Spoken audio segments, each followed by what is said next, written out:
I'm Susan Dunlop, and this is episode 53 of Coffee and Contemplation with Susan. Today, we're going to speak on a topic of communication or authentic communication. And I have with me Rachel Lee, who I'll introduce in a moment. What we are touching on is what other avenues there are available to us that break away or break the habits, break our belief that typed posts or messages is truly communicating. Where are we today? Much more is being shared via the internet and social media. As a business owner, communication to me took a step back in silence when my own nursing agency software became text message based and speeded up our delivery. But I was serving in an industry of nurses who were the best communicators, and it definitely shook the tree for our heart-centered business when that human connection was replaced with the need for speed to fill a shift. It was a competitive thing, but it really made a difference. And the nurses, I could feel, took one step back. The sound of a click as we adopted the once free community platform that was Facebook. That was around 2008. And then that vied for attention with the image sharing platform of Instagram. And then Pinterest is a bit more of a personal use platform, but I believe it's got its purpose. And then the kids are all on Snapchat, and then there's TikTok and all of that. And we learnt to click and kept clicking and liking and kept liking. A comment maybe, or even just a pre-typed comment is there for you just to choose from. Or we'd share someone else's stuff and feel like that was communicating. But to me, it wasn't. And it took until last year, for my own reasons, ethical, personal, and by way of exploring alternative means for me to think outside the box again as a business owner, to how I could communicate my business services and look at what I wasn't seeing. So I didn't deactivate my personal and business Facebook, Instagram, and Pinterest accounts. That in itself was a challenge to me. It took me days. I had to sit with it and think of all the things I was going to miss out on, who wasn't going to invite me to anything anymore. I wasn't going to see birthdays. I wasn't going to see memories. When I got through seeing what that was going to be like, so I could take the leap of faith to believe that I can do business my own way again, I breathed out. I am on LinkedIn because my business is to serve business community, the business and healthcare community in particular. So I am there for that purpose. And that's where I've met Rachel. Rachel, to me, she's probably the queen of communication. Okay, so Rachel is in Austin, Texas. And she's led branding, social media strategy, content development, blogging, influencer communities, podcasts, so much more for the Microsoft Partner Network. So she leads the branding and marketing strategy for Standout Authority, and that's the company that she owns with her husband, Joshua Lee, who is known as the dopamine dealer of LinkedIn. And I've also seen him in a hospital wearing a Spider-Man outfit, which I just felt that in my heart. So Rachel is not only at the front line of this company that she has. She is a businesswoman. She's a wife. She's a stepmother. She's a daughter. She's a sister, and she's a friend. So I found from the moment I spoke to both Rachel and Joshua, their communication comes from their heart. Yes, they're in business. They're in the business of this communication, but you can feel it straight away when someone's connecting with you in an inauthentic way. It might be authentic to them because they hope they're going to sell their business or serve you some way, but there's more to it than that. Before I introduce Rachel, I did see, only just to link up this conversation with where we're going today, is that Rachel shared a post 2 weeks back on LinkedIn that she said 10 reasons why you should get off Facebook. And I thought, oh, okay, well, I got off Facebook, so that's another little part of our conversations. I'd like to welcome you, Rachel. It's a pleasure to have you, and I'm really looking forward to our chat. Oh, it's great to be here, Susan. Thank you for the kind introduction. I'm Da-da-da. excited to chat about this. Ta-da! Yes, where are my bells? Hello, we're here. Standout Authority helps companies build their voice, their personal brand and influence so they can change the world. And I think you can only do that with authentic communication. So that's where we're sort of going to go to today. We're in a really interesting time, Susan, and there's people that can hide behind all of the technology or really identify your brand, your narrative, your story, and use that to propel and accelerate your voice and opportunity. And I'm in that camp, and that's what I believe in. That's what I believe is my purpose and mission, and my true nature is to really help people to identify, have that strength, that confidence, understand what they can say and execute it on social media, on podcasts, on wherever it might make sense. Hmm. Where did that originate from in you, that desire to do this, Rachel? It's funny because I've been in quite a transformational journey myself. Worked at a marketing agency, then got my MBA, then I worked at Microsoft and Gartner, and then just in June 2021, I made the leap out of corporate. I part of that great resignation, right? To just say, I feel in my stomach that I'm not connected Okay. because I wasn't sharing my voice.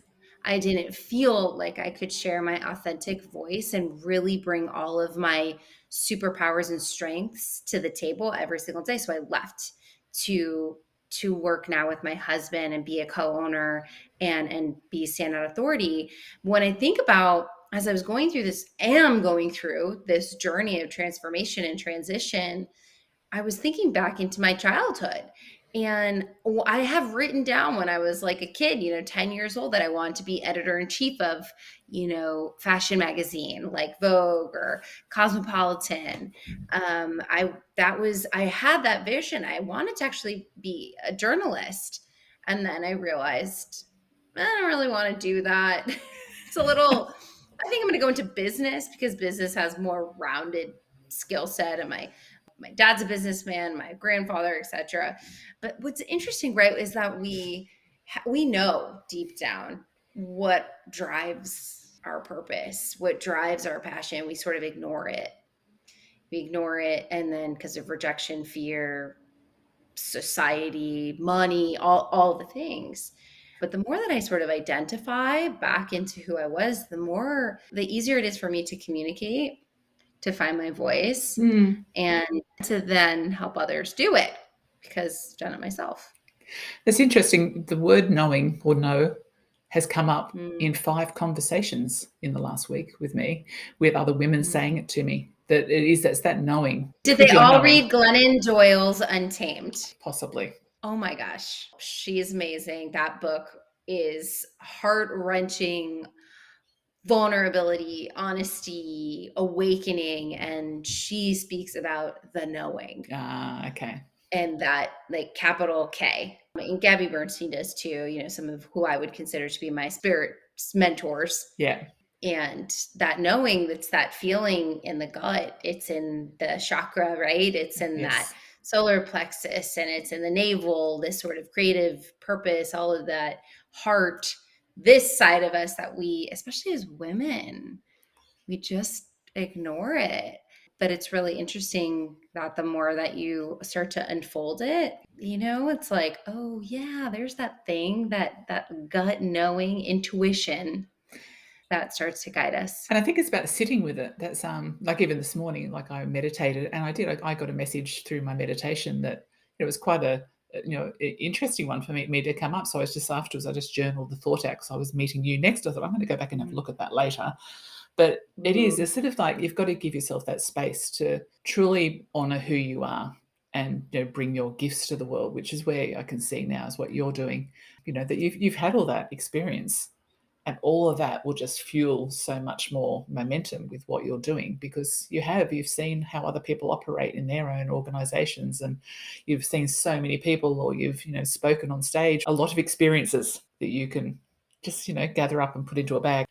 Yeah, and you know what I say when I think about personal branding, Susan, which is really the epicenter of everything. Like that, we're in the age of personal branding, everything.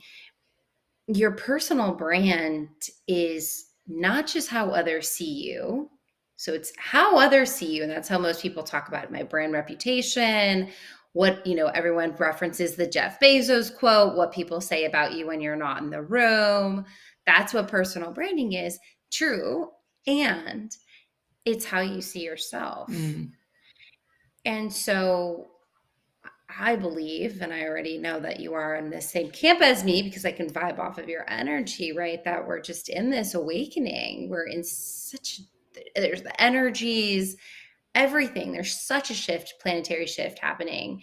And in that is people looking at themselves and saying, like, who the F am I? Like, yeah. what do I want to do? Like, Well, whatever I thought I was doing in my life, whatever you thought life was going to be about before COVID, it's changed. Things Yeah. have changed. They just have. It's different. Things are different. And it's the opportunity, again, like that. You Yeah. can stay where you were, or think that Or that's what you were focusing on. But if you can actually pull yourself back to honor who you are and look at what the bigger thing you can be that excites you, yeah. it has to come from you first, though. It definitely has to be, because it doesn't matter what you're just saying. If your brand is out there, unless you're owning it, Yeah. it's not And going to if come it's through. not based off of how you see yourself, if it's not based on what you truly envision and coming from, and that word authenticity is used a lot, but I take it seriously because authenticity to me means vulnerability. It means that I truly understand who I am, that inner compass, that connection to self, that deep clarity on who I am and what my superpowers are. Not what other people think, not, because I was that corporate person. I could have been up that ladder, right? Going that whole way. And I decided not to, Yeah. because of that looking inside myself and saying, there's more that I feel like I can give. And so I think we get to start there. And then when we think about how we communicate, that authentic communication and some stuff you want to talk about today, it's very difficult to communicate authentically if you don't understand who you are, Yeah. what your experiences are, what your credibility is, right? You don't have that together. It's hard to communicate. And most people, what they're doing on social media is just saying a bunch of shit. They're just, bleh. And it's not actually reflective of who they are or their goals or their vision. So we get to start with the personal brand. We start there and then we work on how we communicate that.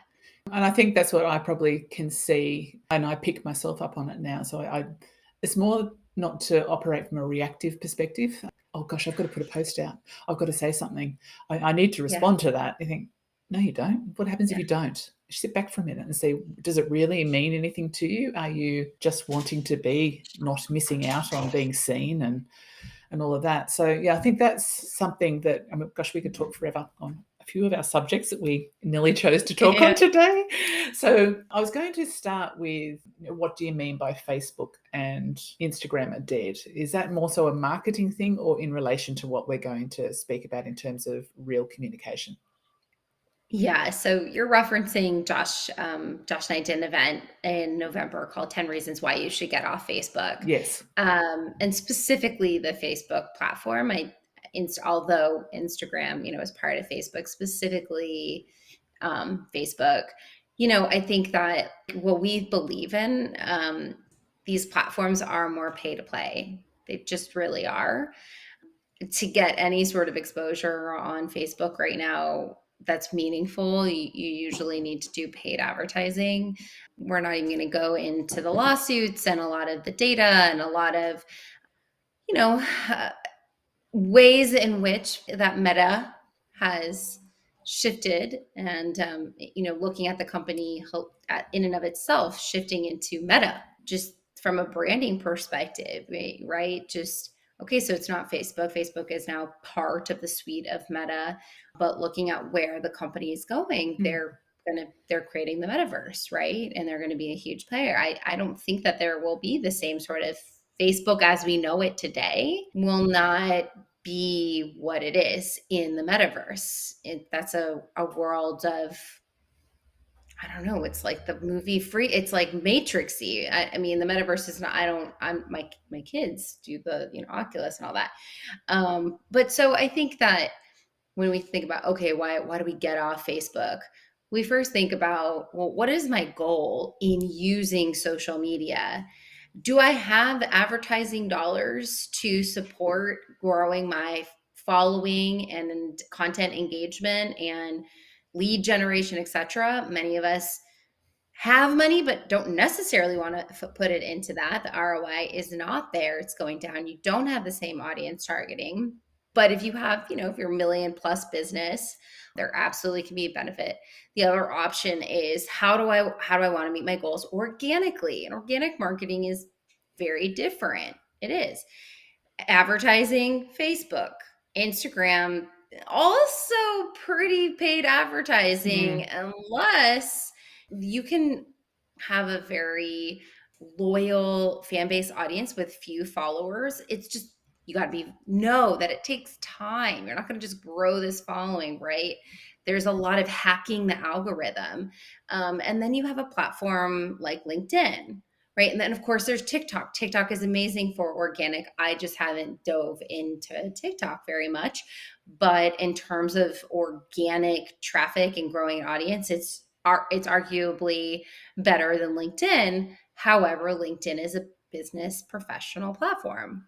it is, yes. And there are advertising opportunities as a company on LinkedIn, and the LinkedIn marketing business is growing fast year over year.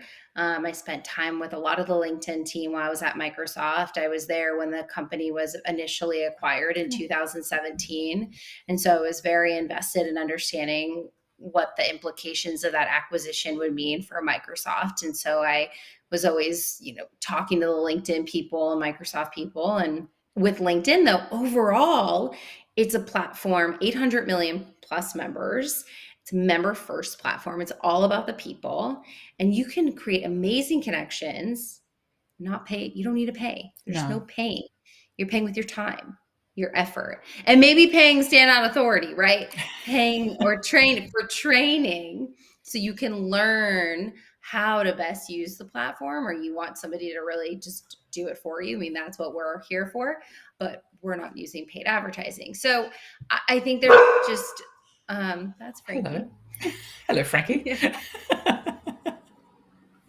Gotta love live podcasting at home. That's it. So yeah, so I think that those are some of the things that in that specific presentation, as we talked about it, and there's a lot to consider, but organic marketing, all of us have to think about that. And if you're going to really execute upon that, LinkedIn is one of the best platforms to do it, because it's also indexed on Google. It's 100 out of 100 Moz score. It's incredibly indexable for the Google SERP. What does that mean? Your posts and your articles on LinkedIn can show up on the Google SERP without putting effort behind it. Like, there's all these SEO, huge investment teams in SEO. Your one woman show, you can do a great post on LinkedIn. It can show up number one on the SERP because you posted on LinkedIn. So there's a lot of interesting benefits Yeah. to using the platform. There's been a shift. I can see that I suppose I wasn't really using LinkedIn terribly much originally. I think Yeah. when LinkedIn first started, it felt a little bit more like a CV. Still is for a lot of people, but we're trying to get people out of that. Okay. That's what it felt like. And then I've come back into it with my marketing consultant. And, I'm looking at, she's helping me with my business page, but I've got my own profile, and that confuses me because they're both the same name. Is that the way to communicate, to have a business page or just to have your own personal connection there? So you need both. So Okay. you're an entrepreneur, you're a business owner. So I'm going to speak into that audience, right? Okay. You want both, right? So you have of course you need your personal page on LinkedIn. And then we have our company page. One, because when we say we're in our experience section in our profile, and you put in, I work at standout authority, right?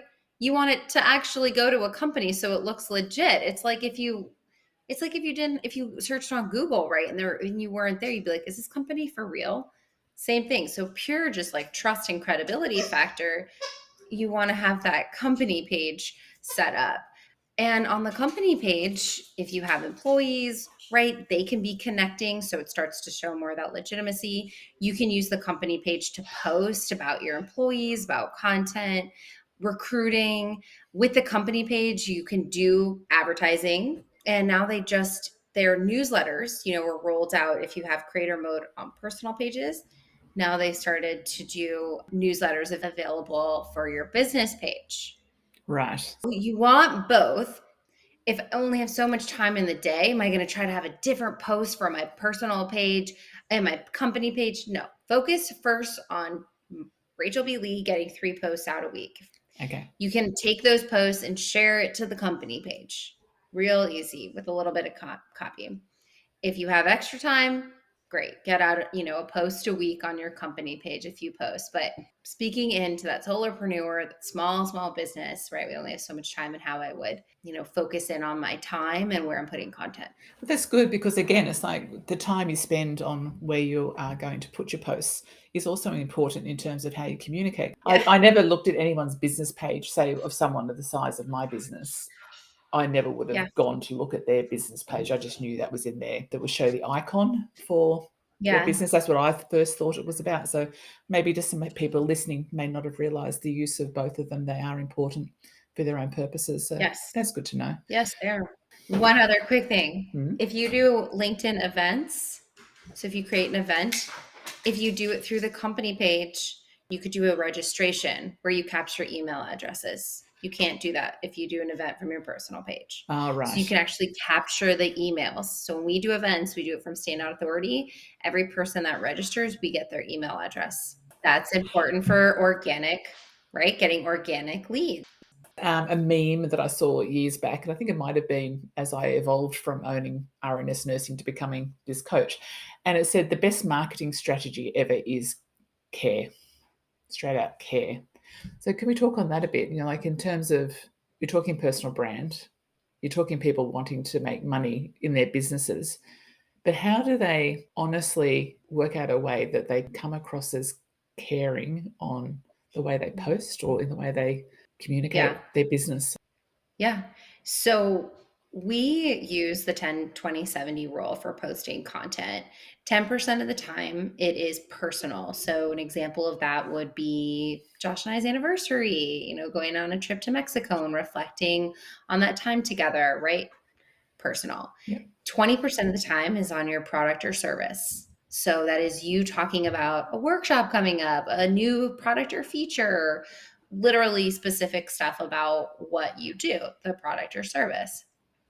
And 70% of the time being value driven, really value driven, thought leadership, industry specific content.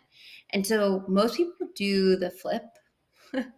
70% of the time they're being promotional and talking about themselves. Hey, look at me. I was on this podcast. This is this. That should only be 20, maybe 30% of your content. So when you are creating value-driven content, you are caring because you are educating.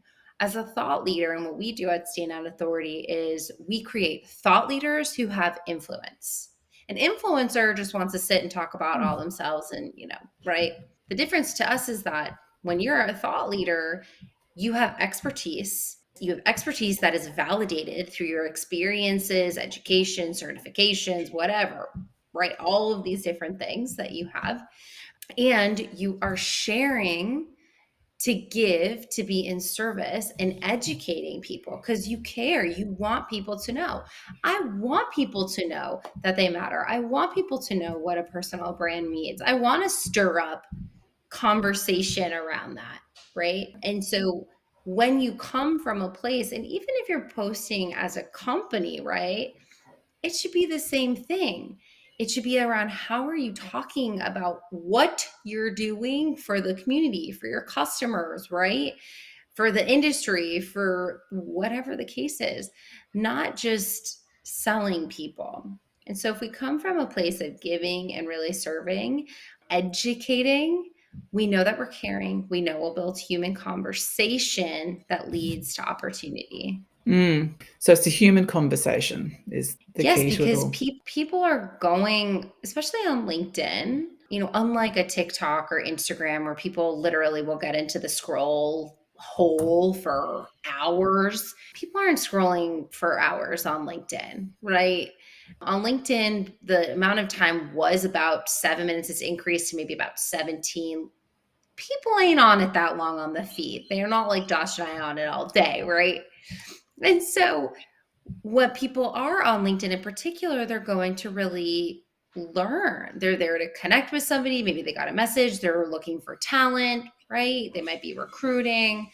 So they're coming in the mindset to learn and connect with somebody. And so the more that you can pique their interest by giving value, the more they're going to trust you.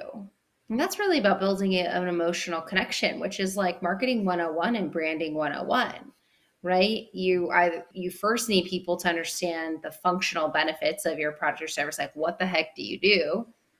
And then you can build an emotional connection. How do you build an emotional connection? You care, you give information, you stir things up a little bit.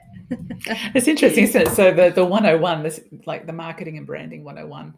I know when I started this business, you just made me realize, like, and I've only just, October last year, when I deleted Facebook and Instagram, and I put my hand up to my marketing consultant, Joan, who'd supported me in my big business.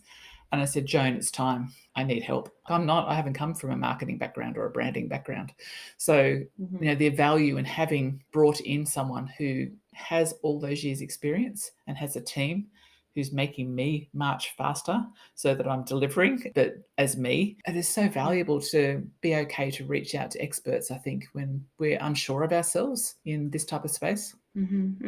Absolutely. Yeah. What do you think it is that makes people shy away from asking for help in, say, marketing and branding? What have people said to you? Was there a reason why they've taken this long to come to you? Oh, they're just lost. They're scared. They don't care. They thought they didn't need it. In the past, they didn't. This is most time. Yeah. Well, I didn't really need my LinkedIn, right? Because I just like put my resume on there. I haven't checked it. But now I'm realizing, oh, I'm looking for a job and I kind of need to, look for this. Oh, I'm realizing that my referrals are drying up. Things have changed in this pandemic, post-pandemic world. I need to actually put my voice out there a little bit more to get those referrals. I'm not attracting clients, right? Oh, Rachel, I have a book launching. I want to get my voice out there, but I haven't touched my profile. I'm not posting any content, right? So it's just usually there's an inflection point where I have a goal, there's something I want to accomplish, and I'm realizing that in the social media digital world we're in, I have to put myself out there. It's just not the same environment. I mean, Susan, even from just like, because LinkedIn is still very much a job seeker recruiting platform, like still that's, 50, 60% of the business and opportunities and why people use LinkedIn is for recruiting and job. And so for people that are recruiting, right, which a lot of people are on LinkedIn for recruiting, things have changed in the pandemic COVID times where you're not going in person for interviews. Now, when you go to networking events, it's online. And so, because I work with the master's and MBA students here at the University of Texas McCombs School of Business, and I'm like, wow, like I can't imagine if I was interviewing and trying to get internships and jobs, and it was 10 candidates on a networking Zoom. Can you imagine? So what would I as the job seeker do, or what would I as the recruiter do? Well, heck, I'd be definitely on that LinkedIn, checking out their profile. What are they putting out there? Because in a sea of 10 faces on a screen, it's a lot different. So I think that all of these reasons are really making people realize that they have to care. They don't there's no choice, because we are now truly in a remote work. We're in a digital environment in every aspect of what we do. Yes, yeah. And that's even making it very obvious that when you're talking about that personal brand is more than just, say, me as a business owner. It is a job candidate also needs to understand themselves, to put themselves forward differently, because it is all online now. Yes, all of it. Wow. Okay. We've moved into the space of talking about, the Zoom era, and, I've been introduced to something called Marco Polo, and playing around with things like that just to see how we can communicate, because I do a lot of things with people in America. So we're trying to work out how can we, like you and I got our time zones, we're sorted, I'm at 8 a.m. and you're 5 p.m. Yeah. So how do you do that? I've seen you've mentioned that, and I suppose it comes back to that initial message that I was talking about, that the in-depth and complex social rituals of verbal and face-to-face communication is where I'm going. If we're looking at that outside of being on a Zoom call, so what else is coming that people like me would be better to use? Is it video or is it audio? Is there anything else? Even on the other side of life, I'm off Facebook and Instagram. I've been asked by Business and Women's Network saying, well, how will we communicate with you? I said, well, you can send me an email. That would be useful. But they've got stuck in a spot that they think that their members page on Facebook is the space. And I thought, well, I'm not seeing any of that now. So I'm okay with that. Yeah. So Well, I personally, mean, as in terms of networking and in terms of business, is there any of those sort of thoughts that you can maybe just cover before we sort of finish up? yeah, I absolutely think that the social audio is where it's at right now, right? There's the whole world of NFT and blockchain and that whole community. There's a lot of interesting opportunities to get in front of your audience and in different ways using Discord, etc. Stuff Josh and I are looking into those opportunities. So there's that side of it, which is both advanced and now becoming mainstream, right? So NFTs being your ticket into opportunities and communication. I mean, literally South by Southwest was going on here, and there was a really cool event with Diplo was performing. The only way you were able to get into the event is if you owned his NFT. Gary Vee has a hot new restaurant that's going to be coming out in New York. We heard about it's maybe coming out in like 2 years. The way in which you're going to be able to book a reservation there is by holding one of his NFTs. So when it comes to community connection, there is already, and there's will be so much more to come in the NFT, blockchain, crypto, coin experience. So I think that it's still very new for many of us. It's like the wild, wild west, and the reality is this is happening. This is coming. This is happening. The more that you learn about it, the more you invest time, the better off you'll be, so that you don't get totally shaken like when we moved on to the cloud from servers, right? And this transition onto the cloud, that still there are people not doing it. Same thing is going to happen, I think, in that space. The other area, is social audio. And this is what Josh and I just did an event, how to use social audio to grow your brand, last week. And social audio is really interesting. Spoken word audio has been on a steady increase, 7-8% over the last 10 years, which that's the category of podcasts, radio, Audible, right? Where you are listening to something getting broadcasted to. Social audio has become a thing really with the release of Clubhouse. Clubhouse is really what started this new capability. It is having a two-way conversation. That's the difference between just a typical podcast, right? Where we're sitting here talking, but when somebody's listening to this at some point, I don't know who they are, I can't connect with them, I can't have them come up to say hello and ask a question, right? Almost as if you're at a live experience. And that's what social audio provides. And it provides this opportunity to not only learn and hear from experts, but for the people to be involved in that conversation. It allows everyone to be heard. Okay. And that's what everyone is really seeking right now. People are seeking, they're thirsty to be not just seen, but be heard by the people around you. So, LinkedIn, there's over 180 different social audio platforms, which is crazy to think about.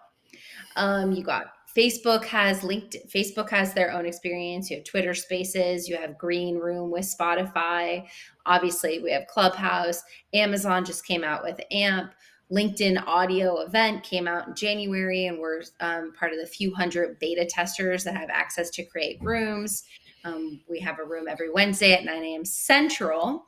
And so this is just really interesting, right? Where now on LinkedIn, I'm able to have a conversation with Josh, talk to people, and see who's in my experience in the room, connect with them right there. So when we talk about communication and connection, wow, what an incredible way to grow your network, to grow people, to hear somebody. So not just reading a post from somebody, to actually hear how they communicate, because you have to think on your feet.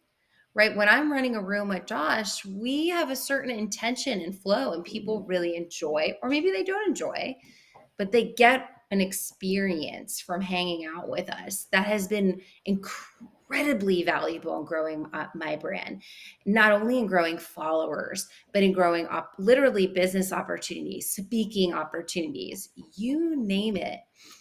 That's happened because people can now hear my intelligence. They can hear how fast I can think on my feet. And when you're just able to ask questions as a listener, how cool is it? I've been on quote unquote stages with, I mean, some incredible people, Grant Cardone to Paris Hilton to, Disclosure. I was almost dying when Disclosure is one of my favorite artists. And he was, right, just how cool is it to be in this live experience and feel like I could talk to them right now, but I'm at home in my PJs in my bed. I suppose what the whole communication thing it is that everyone has become quite disconnected. And even I think it was Dr. James Doty into the Magic Shop years back, and he talked about that the aspect of loneliness was already there, and that was before COVID. And the Oh, yeah. disconnect, so even a lot of us are now, yes, we are scheduling Zooms and, as you said, having this conversation. Yeah. But I know people come to me randomly afterwards after these and say, oh, that episode with Rachel and you talked about that.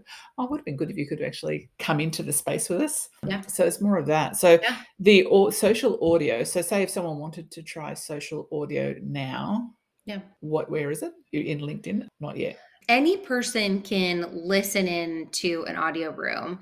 You just need to be able to find it. So the discoverability, because it's in beta, is a little tough. If you look up hashtag LinkedIn audio event, or you literally go under the search functionality and look up LinkedIn audio, and then under the events tab, you can see all of the audio events that are happening and register for them. Only the beta testers can create those events like myself. So you cannot just create your own experience.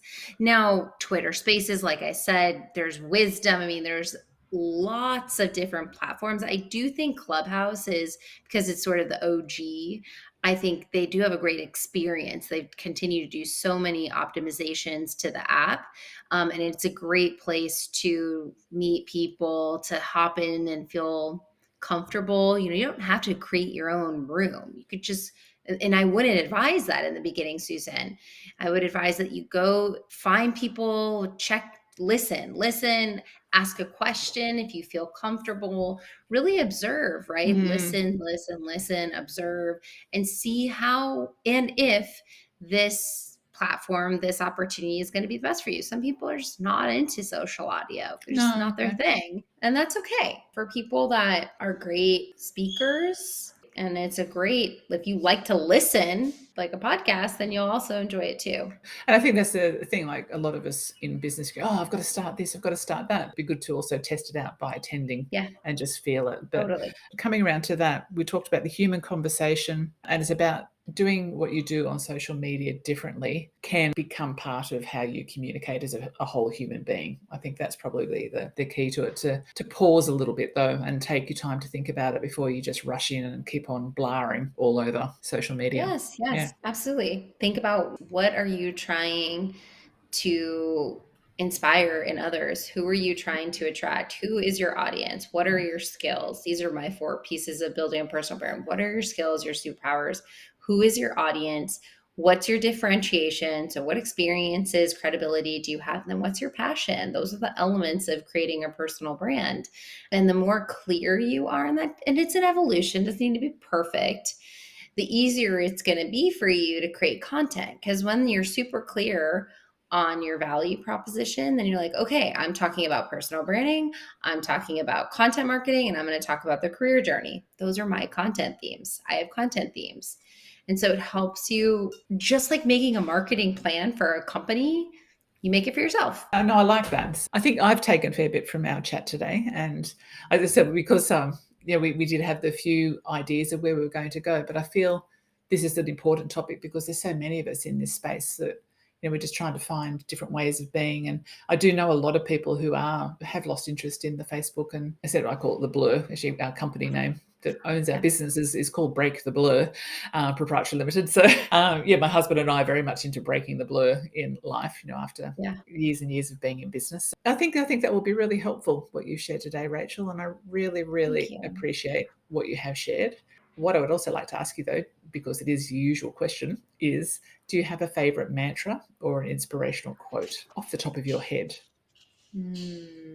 I say I surrender to the divine all the time. Okay. I do. I go woo on you. Om Namo Naroni. And I say I surrender to the divine when I'm feeling almost every day, to just how can I be a vehicle in this energy, in this place, a light worker, and be at home in myself and Mm. then in what I do. So the more that I surrender, the more keeps coming. I know. Even your dog just came. Look at that. And even my dog just came. She's going, great. Mum's surrendering to the divine. Must be dinner time. Perfect. Yeah, see? There you It go. worked. It worked. Okay, well, we'll wrap that up now. And yeah, and I'll be in touch again Thank you soon. so much. Yes, thank you so much, Susan. I really appreciate having some time to talk, and you definitely, got my brain thinking. So I really appreciate you. Yeah, thank you. So I'll be sharing this on the usual platforms, and also the transcript, as best as I can put together, will be an article on my website soon, so susandunlop.com.au, just to maybe prod you along to think about your own, authentic message and how you get across care to your customers and your clients, because that's all that really matters in the end. Thank you, everyone. Take care.